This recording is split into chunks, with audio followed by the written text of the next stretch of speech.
As part of their investigation, police say they're now looking into this video from the traffic cam archive, appearing to show the moment a car pulls over on the side of the road. Based on that phone call, on July 11th at 7:30 a.m., the perm, you have to pay for an Amber Alert or search.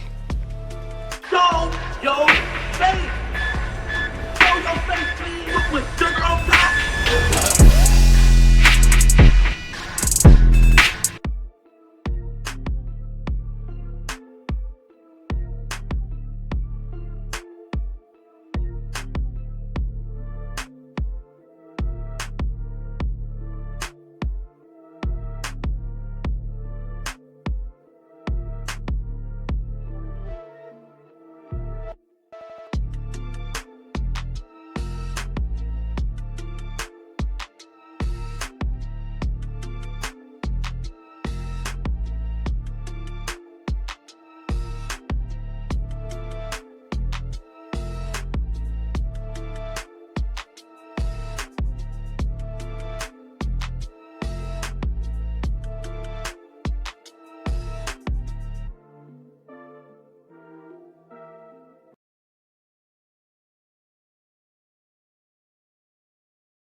Hey, what's up, y'all? Y'all know my slogan.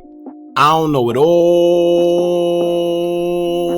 but I know what I've been through. Now, before we get into this video, please make sure you head on down to Instagram and follow us on our official Instagram page at Hookah Anonymous _. Alright? We're able to be a little more explicit, a little more uncensored, and share content freely without running the risk of having our channel terminated. So, once again, make sure you head on down to Instagram and follow us on our official Instagram page at Hookah Anonymous _. Alright, now let's get into what you guys came here to see. Now, all I could say is wow, y'all, just wow. As some of you may be familiar with the story of Carlee Russell, who went viral all on social media after she was allegedly kidnapped/abducted and had everyone on TikTok, Instagram, Twitter, Facebook all in a storm. Come to find out, it was all just one big lie, allegedly. And I hate to say it, but I told you guys so. When everything first happened, none of it made sense to me. And we all know that the devil is the master of confusion. But not only that, the way the family was acting after she quote unquote returned home safely, it was kind of weird to me. Aside from that, the way, they were looking during the interviews and how the father looked so uneasy and the mother, they all just looked too unsure. They didn't seem like parents of somebody that was just abducted, but the way they was also withholding information from the public when the public were the ones that were going all out trying to spread awareness to find her, it just didn't make sense. And the way the parents and boyfriend was acting as if they didn't owe anybody any explanation, that was just crazy to me. Now, I understand a person needs some time to get their head straight, after going through all that, if they really did. But to sit there and tell the public, nothing, not even who she was kidnapped by, how she got home, how she's doing, nothing, it just raised a bunch of red flags. And now it's all starting to make sense because it seems like it was all just one big hoax. Now, as of right now, it's not 100% confirmed that all of this was one big lie yet. However, the details that Hoover Police Chief Nick Derzees have told us says that it was without saying that it was. But as police officers, they have to properly go through the whole process before determining that everything was a lie. But with the new details from her phone search history, it lets us know that Carlee Russell may have just wanted to get away from everybody and quote, steal money from a register without getting caught. All right. And I'll explain why I said, it in quotations a little later. But before we get into all the details, let me catch y'all up on what's going on and allegedly took place leading to Carlee Russell's disappearance. Now, reports came out that Carlee Russell was kidnapped after pulling over on the I-459, saying that she seen a toddler just walking alongside the highway. She said she called the cops, pulled over, and while she was waiting for them to come, she went outside to check on the toddler. She was on the phone with a friend when the friend would hear her ask the kid, "Are you okay?" And before the kid could answer, she heard a chilling scream from Carlee, and that was the last she heard from Carlee Russell. Now, an Ashanti alert was put out for Carlee as her family searched for her, helping the police. Within 48 hours, Carlee Russell just popped up home Saturday night, approximately around 10:40 p.m. Now, the family wouldn't release any statements telling the public what actually happened, and says that when Carlee feels a little better, she would tell the world what happened. However, today, Hoover Police Chief Nick Dercese would hold a press conference and reveal some shocking information in regards to the case that had social media disappointed because a lot of people feel that Carlee Russell lied about her disappearance. But the million-dollar question is, why? Alright, now for the first time, the public got to hear the statements that Carlee gave the police that led to her disappearance, followed by the 911 call. Like a toddler, like maybe like 3 or 4. Did you pull over with them? Are you still with them? Yeah. Okay, are you with the child right now? No, I'm not. I didn't get out of the car. I can see them though. Do you mind staying and keeping an eye on them until we get there? Yeah, sure, yeah. Okay, what kind of car are you in? I'm in a red Mercedes-Benz. Is it a sedan or SUV? SUV. I mean, it's a sedan. Sorry. Can you put your hazards on for me? Yeah, they're on. Carlee would say that she seen the toddler alongside the highway, so she called the cops. She pulled over, put her hazards on, and got out the car and approached the toddler and asked the toddler was he okay. She says that's when a mysterious white man emerged from the trees, mumbled that he was checking in on the toddler as well, then he proceeded to pick her up as she screamed and made her go over a fence. After getting over the fence, she was forced into a car and then put into an 18-wheeler truck. She says that's when a female was present because she heard the voice, but she never got a chance to see the female's face. She also noted that a baby was present as well because she heard crying. She says that she didn't get to see the white man's face, but she seen the back of his head where he had orange hair with a bald spot. Assuming that she only got to see the back of him, she says she managed to escape the 18-wheeler, but was captured yet again, only to be put in a car this time and blindfolded. She says that she was also instructed to get undressed, and she assumes that they took pictures of her, but don't remember having any type of sexual interactions. She says she went to sleep and woke up to the female feeding her cheese and crackers and playing in her hair. In the midst of everything, she managed to escape yet again.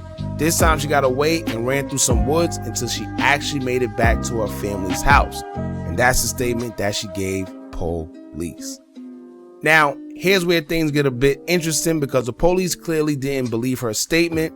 However, like I said, they got to go through the process. I assume, like I said, they didn't say that they didn't believe her, but I assume because of the way, the police chief was talking and the investigations and the questions they was being asked, they kind of alluded that, she was pretty much lying.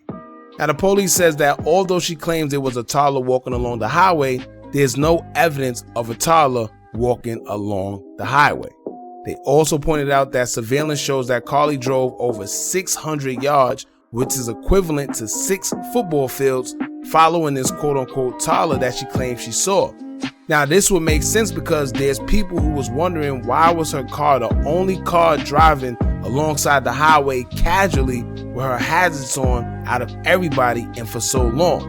They're assuming that this was the time she was calling the cops and telling them her fake story, or I guess making up whatever story she wanted to tell them. But like I said in the last video we did covering this, if you on the highway, how in the hell do you spot a kid on the side of the highway just casually walking?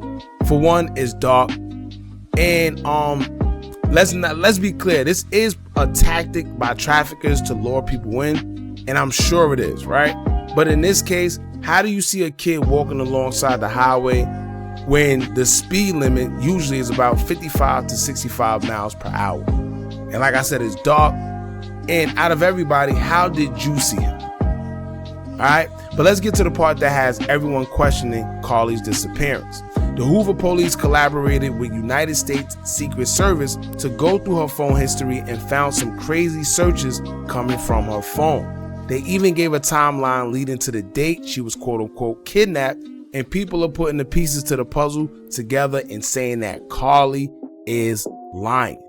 Now, the police chief says that on July 11th at 7:30 a.m., the term, quote, "you have to pay for an Amber Alert" was searched. On July 13th at 1:03 a.m., the term "how to take money from a register without being caught" was searched. On July 13th at 2:13 a.m., the term "Birmingham bus station" was searched. On July 13th at 2:35 a.m., the term "one-way bus ticket from Birmingham to Nashville" with a departure date of July 13th was searched. Then the final one, on July 13th at 12:10 p.m., a search was conducted for the movie Taken, the Liam Neeson movie, which features an abduction of a man's daughter. So you kind of see how that correlates with each other and what she was trying to do, right? So here's what I gathered from those dates and the search history. She wanted to take money from the register of the spa that she was currently working at to pay for a getaway on the bus going to Nashville, and she was just trying to run away for whatever reason. Some of the reasons may be because we learned that Carlee wasn't doing as good as she may have seemed. She was caught stealing money at work that same very day, we learned. She also failed out of nursing school, and rumor has it that she has been doing drugs since everything has been going downhill. And while social media was going crazy looking for Carlee, apparently a Red Roof Inn staff worker said that she had checked into the hotel and the Hoover police went to review the video surveillance of the hotel just to confirm. Then they learned that she blocked her ex-boyfriend weeks prior, and while everyone was searching for her, the ex tells police that he was unblocked while everyone thought she was abducted, and that's how they knew that she was okay. So, judging from everything we learned today, Carlee was okay the whole time, but for whatever reason, she wanted to disappear to Memphis and leave Alabama behind. But the real question now is, would Carlee be charged for causing this international concern and faking her kidnapping? I guess we'll just have to wait and see. Now, here's what I'm thinking. In the last video, we told y'all that a total of $25,000 was offered as a reward for Carlee's whereabouts. The Hoover police offered $5,000 and an anonymous person donated $20,000 to her reward, making the total $25,000. Hoover Police Chief Nick said in the conference that Carlee also searched the maximum age of an Amber Alert on her computer at work. So maybe this was all just a finesse to make money off the reward money, and when the reward money went up, her friend would give up her whereabouts and collect, and maybe they split it. I don't know. All I know is it was weird when they told us that she was missing only for 48 hours and then just popped up out of nowhere afterwards like nothing ever happened, and none of the family wanted to give us any explanation after we was all equally concerned. There was a bunch of TikTok videos, there was a bunch of Twitter tweets about it, it was a bunch of Instagram posts, it even made Shade Room and Ball Alert and Hollywood Unlocked.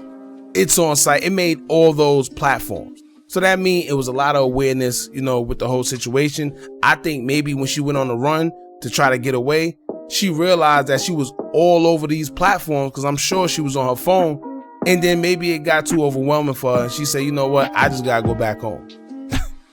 Because it's been so long, she could fake the funk, because you're going to have to go out places. You're going to go in these hotels. You're going to go wherever, and people are going to report your whereabouts because it's a $25,000 award for you.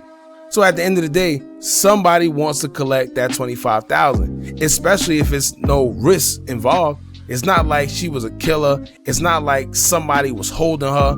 It's just the fact that she left, and somebody just probably be able to see her and report it, and they got $25,000. That easy. Alright, so as of right now, man, it's looking like Carlee faked her kidnapping, y'all. Sorry to tell y'all, but this just goes to prove, don't listen to everything you see on social media, and if something sounds off, 9 times out of 10 with social media, it is. Alright, so y'all jump in the comments and let me know how y'all feel. Don't forget to like, comment, share, and subscribe. Hit that bell so you're notified every time we drop new content. And remember, as long as you keep on watching, I'm going to keep on dropping. And I'm out.